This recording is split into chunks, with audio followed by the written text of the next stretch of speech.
নমস্কাৰ মই বৃষ্টিৰাণী আপোনালোকক স্বাগতম জনাইছো মোৰ ইউটিউব চেনেল হাথৰৰ মাইজেললৈ।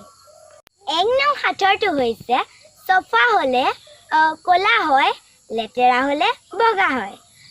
আকৌ কৈছোঁ চফা হ'লে ক'লা হয়, লেতেৰা হ'লে বগা হয়। ইয়াৰ উত্তৰটো আপোনালোকে নিশ্চয় জানে, তথাপি মই ইয়াৰ উত্তৰটো কৈ দিছোঁ ৰ'ব। ইয়াৰ উত্তৰটো হৈছে ব্লেকবৰ্ড। ২ নং হাথৰটো হৈছে ১০০০জন একেটা বাটি দি যায়, যাওঁতে কিন্তু ধূলি নুৰুৱায়। আকৌ কৈছোঁ ১০০০জন একেটা বাটি দি যায়, যাওঁতে কিন্তু ধূলি নুৰুৱায়। ইয়াৰ উত্তৰটো আপোনালোকে ভাবকচোন বাৰু, কি হ'ব পাৰে ইয়াৰ উত্তৰটো? ৰ'ব মই ইয়াৰ উত্তৰটো কৈ দিছোঁ। ইয়াৰ উত্তৰটো হৈছে পৰুৱা।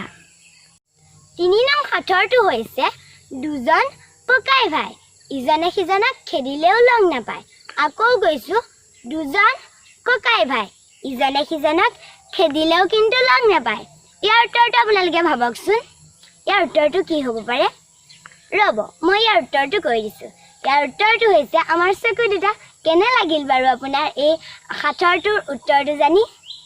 ৪ নং হাথৰটো হৈছে এটা মাছৰ দুখন ফিছা, বুৰ মাৰিলে সকলো মিছা। আকৌ কৈছোঁ এটা মাছৰ দুখন ফিছা, বুৰ মাৰিলে সকলো মিছা। ইয়াৰ উত্তৰটো আপোনালোকে ভাবকচোন, ইয়াৰ উত্তৰটো কি হ'ব পাৰে? ৰ'ব মই ইয়াৰ উত্তৰটো কৈছোঁ। ইয়াৰ উত্তৰটো হৈছে নাও। কেনে লাগিল? ৫ নম্বৰ হাথৰটো হৈছে লম লমকৈ বাঢ়ি যায়, দাড়ি চুলি পকি যায়। ইয়াৰ উত্তৰটো আপোনালোকে ভাবকচোন বাৰু, ইয়াৰ উত্তৰটোনো কি হ'ব পাৰে? ৰ'ব মই ইয়াৰ উত্তৰটো কৈছোঁ। ইয়াৰ উত্তৰটো হৈছে গোমধান। মোৰ একমাত্ৰ ভণ্টি বাৰ্বিকো আজি আপোনালোকৰ মাজত মই চিনাকি কৰাই দিম। তাই প্ৰথম শ্ৰেণীত পঢ়ি আছে, তাইও এটা হাথৰ ক'ব। এয়া মোৰ একমাত্ৰ ভণ্টি বাৰ্বি। নমস্কাৰ। বাৰ্বিয়েও আজি এটা হাথৰ ক'ব। ৰজাৰ ঘৰৰ হুলুঙা গাঁঠি নাইকিয়া ফুলুঙা। ইয়াৰ উত্তৰটো কি হ'ব বাৰু আপোনালোকে ভাবকচোন? ইয়াৰ উত্তৰটো হৈছে কুঁৱা।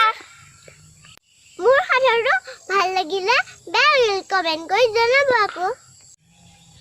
হাথৰৰ মাইজাল নামৰ মোৰ এই ইউটিউব চেনেলটিৰ হাথৰৰ ৩ নম্বৰ খণ্ডতে আজিলৈ ইমানতে সামৰণি মাৰিছোঁ। যদিহে ভিডিঅ'টো চাই ভাল পায় নিশ্চয় লাইক এটা কৰিব আৰু বিভিন্ন গ্ৰুপত আৰু বন্ধুবৰ্গৰ মাজত আপোনালোকে শ্বেয়াৰ কৰিব আৰু আপোনালোকে আপোনালোকৰ মতামত জনাই মোক যাতে উৎসাহিত কৰে সেই আশা কৰিছোঁ। আৰু চেনেলটো যদিহে ছাবস্ক্ৰাইব কৰে তেন্তে চেনেলটো ছাবস্ক্ৰাইব কৰিব, লগতে বেল আইকন প্ৰেছ কৰিব। তেন্তে আজিলৈ ভিডিঅ'টো ইমানতে সামৰণি মাৰিছোঁ। থেংক ইউ ফৰ ৱাচিং। জয় আই অসম, জয় হিন্দ।